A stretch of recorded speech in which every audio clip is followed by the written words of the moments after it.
Oh, alam mo ito yung energy 'no, na ang una kong na-feel talaga is yung parang, "Ayoko na, hindi ko na talaga 'to kaya, hindi ko na 'to matitiis pa." 'Yan 'no. Suko na ako dito sa nararamdaman kong feelings and emotions. Hindi ko na 'to mapipigilan pa, hindi ko na ito kaya, 'yan. That's coming in very heavy right here, sweethearts. Let me see more. Ano kaya yang parang di ko yata kaya. Yan ba ay 'pag sa buhay niya'y wala ka? That's coming in pretty strong. Let me see. Hmm. Anhin ng puso ko. Okey. Umuulan sa Pilipinas, 'yan 'no. 'Wag nating masyadong paulunin miss 'yan. I know guys.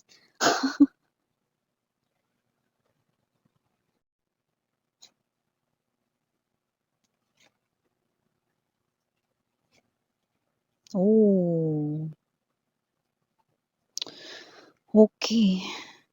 So, whoever I'm picking up for today na mga energies, it looks like 'no, na ito yung klase ng energy na hindi na importante kung anong nangyari, paano nangyari yun, ang importante, ang mahalaga, magkasama na tayo ngayon, 'yan 'no, or magkasama tayo. So, timeless tayo dito but yun ang tinutumbok ng reading na ito. Tower, Three of Cups energy, Judgment right here. Whoa, that's coming in very heavy, very strong. Kaya naman, kung sino man yung mga napipick up natin ng mga energies for today, it looks like, no, meron ditong strong feeling, strong energy right here, no, that someone right here is coming back. Yun ang nakukuha natin dito, no. So, let me see more. Three of Swords in reverse position. We also have here the Six of Swords in a bright position. King of Cups, Lovers right in here. And woo, we have here the Queen of Cups energy. Lovers, no? Middle ng reading ninyo. Yeah, see, look at that. Okay. This is a confirmation right here, no, that there is a strong coming together of two people right here, no, na parang wala na kayong pakialam ano yung nangyari noon, no, past is past right here, no, magsimula tayo ulit, no, let's begin all over again, let's start all over again. I'm seeing two people right here, no, yan, okay, you once got hurt. Three of Swords is in reverse right now. Ngayon ay nakabaliktad na ang Three of Swords, no? So parang ito ay parang klase ng energy na parang pag-uusap between you guys, no? There will be a communication right here no pag-uusap. Sword is communication, no? So nakikita natin dito na totoo na minsan nating nasaktan ng isa't isa. Pero mag-move on tayo from there at tayo ay magsimulang muli. Yan, okay. So let me see more. We have here the Eight of Cups, but it's in reverse now. Okay, yeah, okay. So we have here this Ace of Wands, Two of Cups right in here, bottom of the deck, Fortune's Wheel. We have here the Five of Wands, but it's in reverse position, sweethearts, and the Ten of Cups. Yeah.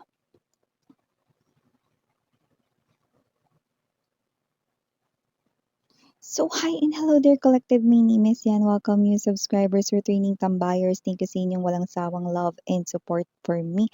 At kung hindi niyo pa knows, meron pa tayo na main channel, ang The High Priestess, kung saan ang link po niyan ay inilagay ko sa description box ng reading na to. So, if interesado kayo na mag-visit dyan or mag-stay dyan, go ahead, i-click lamang yung link dyan down below sa description box ng reading na ito para kayo ay makatawid there, no? Aside from the everyday collective readings na meron tayo doon for all signs, meron din tayo doon na reading per zodiac sign, okay? Pwede niyong antabayanan yon there. And yeah, wala tayo ditong gender, mga babes, babae, lalaki, LGBT, everybody ay welcome. Pwede pong i-switch yung mga roles dahil possible talaga ditong magkapalit-palit kasi general reading ito. Pero dito, kahit pagpalit-palitin natin 'tong mga babes 'no, parehas lang ang ibinubuga ninyong enerhiya or energies dito, okay? But yeah, okay, just take how this resonates 'no, at timeless ito, puwedeng ito ay nangyayari na, tapos na gano'n. To some of you naman nangyayari na ngayon sa kasalukuyan or present moment, and sa iba naman sa inyo ay hindi pa at mangyayari pa lang like a prediction sa inyong future. Yeah, if it is this something here na hindi pa nangyayari, this is about to happen pretty soon. So meaning to say, no, not so far. So maaring ito ay near future or immediate future to some of you. Okay? So here, nakakuha tayo ng energies, mga mahal, no? Kahit pagpalit-palitin natin ito, okay? Oo, totoo nga. Minsan yung nasaktan ng isa't isa with the Three of Swords energy, okay? At meron din ditong umalis, Eight of Cups in reverse position. Nakita natin dito, no, na yeah, might be meron ditong abandonment issue, meron ditong nasaktan way back before, meron dito, no, na nagkasakitan kayo way back before, pero hindi na importante daw yun. Ang importante ngayon ay magkasama na kayong dalawa, no? So nakikita ko dito na parehas na talaga kayong nagmo-move on at kayo rito ay patuloy na rito, no, na alam mo yun, sobra kasi ninyong naiisip ang isa't isa, no? So kahit na meron ditong separation, nakita tayo rito ng energies, mga babes, no, na meron kayo ritong parehas na pagtingin pa rin sa isa't isa, no? So kung ano man yung naging dahilan dito, no, ng inyo ritong separasyon way back before, or kung ano man yung naging dahilan rito, no, ng inyo rito, no, na parang paghihiwalay or breakup right here, no, nakikita ko rito, mga babes, no, na itong bagay na 'to ay temporary lamang. Ito ay nakikita ko ritong mag-e-end. Mag-e-end ang miss yan, ang alin? Mag-e-end rito ang inyong separation, mga babes, at nakikita ko that you are appearing here as meant to be. King of Cups energy and the Queen of Cups energy. Alam niyo, patuloy niyo pa rin ditong minamahal ang isa't isa, mga babes. Yeah, you're hearing that song. You know that song? Okay? O giliw ko, miss na miss kita. Miss na miss. So yeah, mga babes, nakita ko dito, no, na miss niyo talaga ang isa't isa rito, no, at nakita ko that both of you right here, no, will be coming back together into each other's arms. So with the Lovers card energy, okay, I'm picking up that the universe right here is giving this relationship a second chance, no? At ito ay check na check, yan. So nakikita ko dito, no, that there might be abandonment issue way back before. There could be someone else interfered into this connection.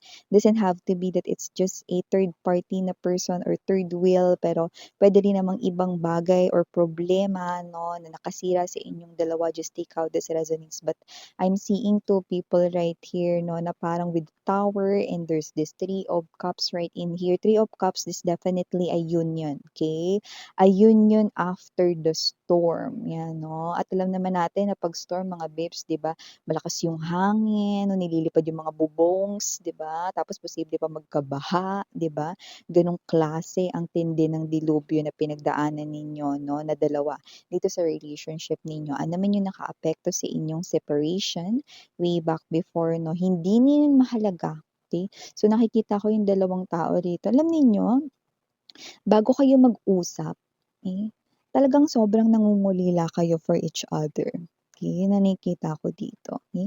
Parehas nag-iisipan, wala man ditong contact, wala ditong chat, wala ditong text, wala ditong phone calls, video calls, walang ganun, no? Walang interaction, pero parehas kayo nag-iisipan. Oo, parehas nga kayo rito na parang nagkaroon kayo rito, no, ng matinding pagsubok, no? Okay? So parang ito yung energy na nasaktan niya man kayo or nasaktan man nasaktan niyo siya rito sa iba namang paraan or whatsoever 'no, parehas meron ditong pagpapatawad at pagbibigay ng pangalawang pagkakataon in love.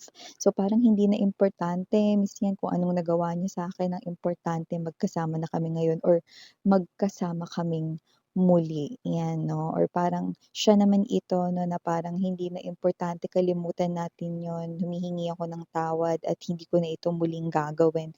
I'm not going anywhere, okay? I'll just stay right beside you, 'yan 'no, 'yan ang pangako niya rito na miss yan, hindi ba yan mapapakong pangako na yan? Hindi, because this person right here is someone waking up 'no, for such a bad dream 'no. Dahil this person here, I do pick up 'no, I think yung iba sa kanila meron ditong mga dinalaw sa panaginip 'no, na yun yung pinakanakakatakot na bagay for them 'no. And I think this person here do not want to lose you for real or for good. So, kung ano man yung klase ng panaginip na yon, it's such a nightmare for them. So, isa rin yun sa bagay na nagtulak 'no, para lumapit na siya rito sa inyo 'no. And this person here, nakita ko rito yung energies ninyo. Kahit nasaktan niya kayo rito 'no, mahal niyo pa rin siya. We're hearing another song right here 'no, yung parang kahit na tumingin ka sa iba, magmahal ka ng iba, 'yan, magbubulag-bulagan ako, yun 'no. Maaaring dati may third party issue rito 'no, pero yun nga with that particular song 'no, dahil mahal na mahal mo siya, 'yan 'no, parang gagawin mo ang lahat 'di ba for this person here 'no. So, nangyari na nga yung bagay ng inyong separation dito 'no, but you're giving this relationship another chance because you still love the person, okay? Yun yung nakikita ko sa yung energy, okay? And this person here punong-puno ng pagsisisi, punong-puno ng regrets dito, okay? Ah, as you can see, we have here the judgment and the fortune's wheel, an indication that this person right here really wants to turn back time, no? At kung mabibigyan ng pagkakataon na pwedeng maibalik niya rito, no, ang oras, no, hindi niya kayo rito iiwan at sasaktan 'no. And don't be scared or wag kayong matakot dito 'no, na maulit-ulit na iwanan niya kayo 'no, for the same reason, okay. It will not happen, okay. With the Ace of Wands energy right here, very strong judgment and fortune's wheel. This person here 'no, this time mas mahal niya na kayo kaysa sa sarili niya, okay? Bakit mo nasabi yun, miss, yan? Because pinakita sa akin dito na mas mahal niya yung sarili niya dati 'no, kaysa sa mas mahal ka niya. Nakuha mo ba? So, ibig sabihin this person here mas mahal niya yung sarili niya kaya siya umalis, mas mahal niya yung sarili niya kaya niya kayo nasaktan. But this time, before this person here return into your life, okay, the universe is making sure that this person here loves you more than himself or herself now. Yan. So, yung nakikita natin dito, Two of Cups, it's an indication that this is something here, no, na nilulook forward ninyo both. Okay? I'm seeing reciprocity now. I'm seeing equal give and take now. No, I'm seeing two people coming back into each other's arms once again. Lovers energy. Okay.